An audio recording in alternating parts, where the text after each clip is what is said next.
This is my first post, so I apologize if it seems a little rambling. My half-brother was always a little different. He was 17 years older than me and did not know our dad was his biological father until he was a young teenager. I think this affected him deeply, especially considering his difficult childhood with a borderline abusive and neglectful mother. We did not have much of a relationship when I was a child, mainly because of what happened later.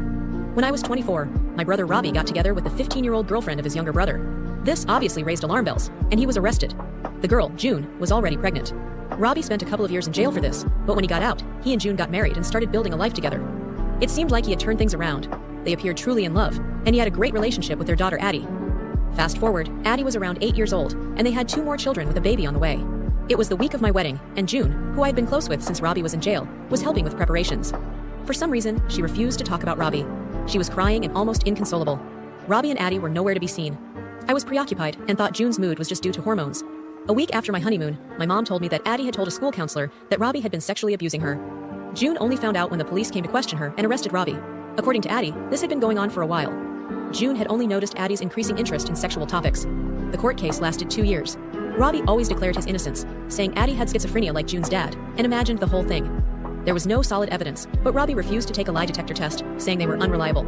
During this time, Addie also accused my dad of the same crime. However, there was proof of his innocence. Addie admitted she might have imagined it, and she was diagnosed with schizophrenia. That case was dropped. These 2 years in both incidents tore my family apart. Some believed Robbie was innocent, seeing Addie's mental health struggles.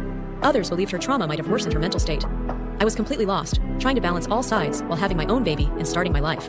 The last conversation I had with Robbie was about the lie detector test. I told him that his refusing the test made me believe he was guilty. I hung up on him. A few days later, he texted saying he was sorry for the pain and that he loved me. I did not respond. Robbie was about to be sentenced, likely for a long time due to his history. However, he kept his word and did not go to jail again.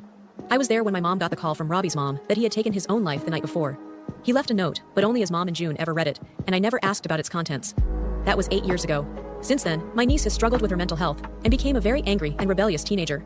She bounced between family members until she turned 18 and got married this year. I have not seen her in all these years and do not know what I would say if I did. Either my brother ruined her life, or she lost touch with reality and does not remember the truth. I am still lost and heartbroken. Now my own daughter is old enough to ask questions about my brother's death, but she does not know what really happened. Honestly, I do not know what happened. That is what hurts the most. I miss him some days and hate him on others.